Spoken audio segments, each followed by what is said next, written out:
முத்துக்குமார் அவர்கள் அம்மா இல்ல அப்படிங்கிற ஒரு விஷயத்த அழுத்தமான பல இடங்கள்ல பதிவு செய்யறாரு. அதனுடைய வருத்தத்தை பார்க்க முடியுது.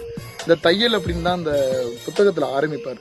நினைவு ஒரு பறவையில எந்த இடத்துலயும் விட முடியல, மீண்டும் முன்னிடத்திலிருந்து தான் தொடங்க முடிகிறது, ஏனால் பட்டினத்தார் கூட விட முடியாத பற்றுதானே தாய் அப்படின்னு சொல்லிதான் ஆரம்பிப்பாரு.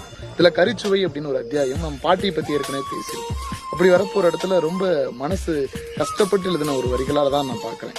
என்னன்னு கேட்டீங்கன்னா, பள்ளியில் உணவு இடைவேளையில் நண்பர்களின் அம்மாக்கள் வந்து அவர்களுக்கு ஊட்டி விடுவார்கள். நான் தனிமையில் அமர்ந்து டிஃபன் பாக்ஸை திறப்பேன். டிஃபன் பாக்ஸின் மேல் மூடி எனக்கு தாயாகும். அதை தரையில் கவிழ்த்து அதில் 2 இட்லிகளை எடுத்து வைத்து அம்மா எனக்கு ஊட்டுவதாக பாவனை செய்து கொண்டே சாப்பிடுவேன். எத்தனை பேருக்கு இப்படி எவர் சில்வர் அம்மா கிடைக்கும் என்று பெருமையும் கர்வமும் தலைக்கேறும்னு சொல்லுவாங்க. இது வழிகள் நிறைந்த